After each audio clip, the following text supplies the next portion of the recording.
এই তিনিটা বস্তুৱে এখন ঘৰ বৰবাদ কৰি দিব পাৰে। আপুনি বাৰু জানেনে কি তিনিটা বস্তুৱে এখন ঘৰ বৰবাদ কৰি দিব পাৰে? যদি নাজানে ভিডিঅ'টো আপোনাৰ বাবে।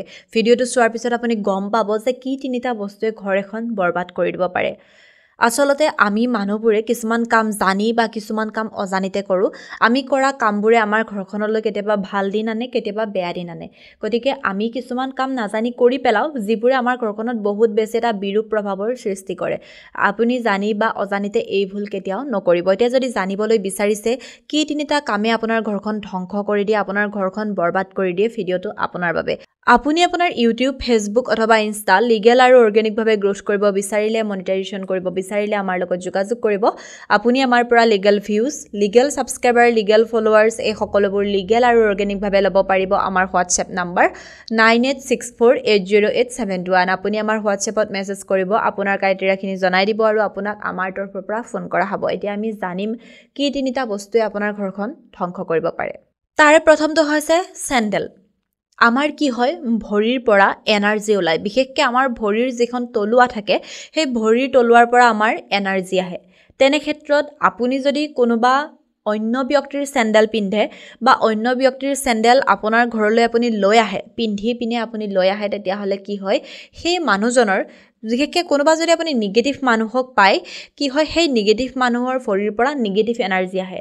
ঠিক তেনেকৈ আপুনি যদি কোনোবা ব্যক্তিৰ চেণ্ডেলযোৰ ঘৰলৈ লৈ আহিছে বা পিন্ধি আহিছে, তেতিয়াহ'লে কি হ'ব, সেই ব্যক্তিজনৰ নিগেটিভ এনাৰ্জিখিনি আপোনাৰ লগত আহিব আৰু সেই নিগেটিভ এনাৰ্জিয়ে কি কৰিব, আপোনাৰ ঘৰখন একেবাৰে ঘেৰি ল'ব আৰু সেই নিগেটিভ এনাৰ্জিখিনিয়ে আপোনাৰ ঘৰখনক কেতিয়াও উন্নতি হ'ব নিদিয়ে, ঘৰখনক সদায় অৱনতি কৰি ৰাখিব আৰু আপোনাৰ ঘৰখন সদায় তললৈ নামি গৈ থাকিব। এটা সময়ত আপোনাৰ ঘৰখনৰ অৱস্থা বহুত বেয়া হ'বলৈ আৰম্ভ কৰিব। গতিকে আপুনি কেতিয়াও আপোনাৰ ঘৰখনত নিগেটিভ এনাৰ্জিৰ প্ৰভাৱ পৰিবলৈ নিদিব। আপুনি কেতিয়াও লোকৰ চেণ্ডেল নিপিন্ধিব বা লোকৰ চেণ্ডেল পিন্ধি আপুনি ঘৰৰ ভিতৰত প্ৰৱেশ নকৰিব আৰু আনকো আপুনি কেতিয়াও চেণ্ডেল পিন্ধি ঘৰৰ ভিতৰত প্ৰৱেশ কৰিবলৈ নিদিব।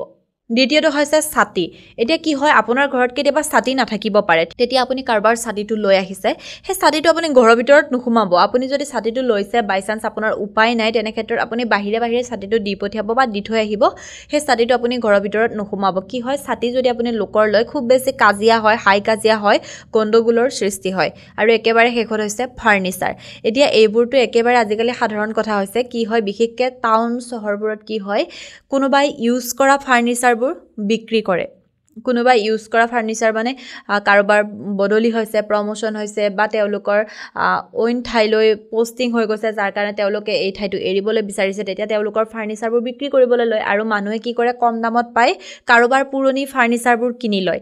আপুনি তেনেকুৱা ভুল নকৰিব। আনৰ পুৰণি ফাৰ্নিচাৰ কেতিয়াও নিকিনিব, আনৰ পুৰণি ফাৰ্নিচাৰ আপুনি নানিব। তেনেকুৱা কৰিলেও খুব বেছি নিগেটিভিটি আহে বুলি কোৱা হয়। গতিকে আপুনি এনেকুৱা বস্তু একো আপোনাৰ ঘৰত নানিব বা নাৰাখিব, যিবোৰে আপোনাৰ ঘৰখনত নিগেটিভিটি আনে, নিগেটিভ ইম্পেক্ট পেলায়। গতিকে আপুনি এই বস্তুখিনি আপোনাৰ ঘৰত কেতিয়াও নানিব।